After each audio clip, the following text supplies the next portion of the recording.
Sekarang kita akan belajar medan magnet.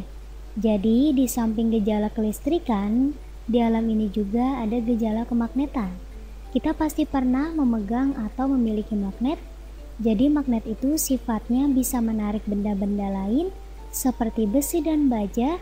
Magnet itu bentuknya bermacam-macam. Contohnya, kita gambar seperti ini, yaitu bentuk magnet batang. Magnet itu pasti punya kutub-kutub yang berbeda, yang sering disebut utara dan selatan, di mana kutub ini adalah bagian dari magnet yang punya daya tarik yang paling kuat pada besi dan baja. Jadi, jika kita dekatkan besi ke utara, dia akan dapat tarikan yang lebih kuat dibandingkan jika di bagian tengah ini dan selatan yang tidak terpisahkan. Ada utara dan ada selatan. Walaupun magnetnya kita potong dua seperti ini, tetap saja hasilnya akan seperti ini. Potongan satu kutub utara dan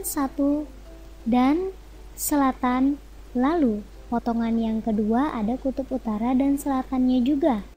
Jadi magnet itu selalu dipol. Dipol itu artinya memiliki dua kutub. Jadi kita tidak bisa memisahkan kutub utara dan selatan sendirian. Beda halnya dengan muatan listrik bisa positif saja atau negatif saja. Bagaimanapun bentuknya, magnet akan tetap ada kutub utara dan selatannya. Seperti gambar yang ini, pasti ada utara dan selatannya.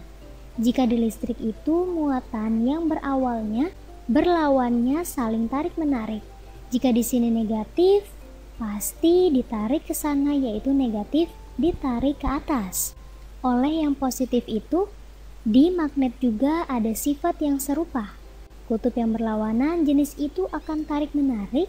Jadi jika kita punya magnet ini, utara dan ini selatan, kita dekatkan dengan ini, utara, selatan, maka ini akan terjadi gaya tarik, menarik antara utara dan selatan.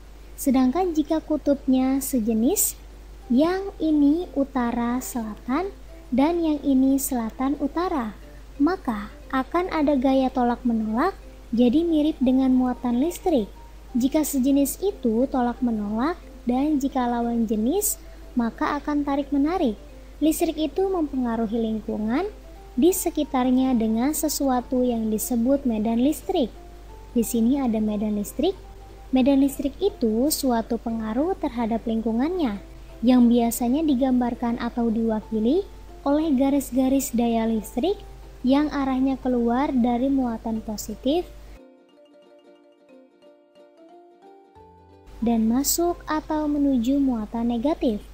Analogi atau kemiripannya di medan magnet itu, suatu magnet pasti memberi pengaruh juga ke lingkungannya dan digambarkan dalam bentuk garis-garis medan magnet mirip dengan muatan listrik.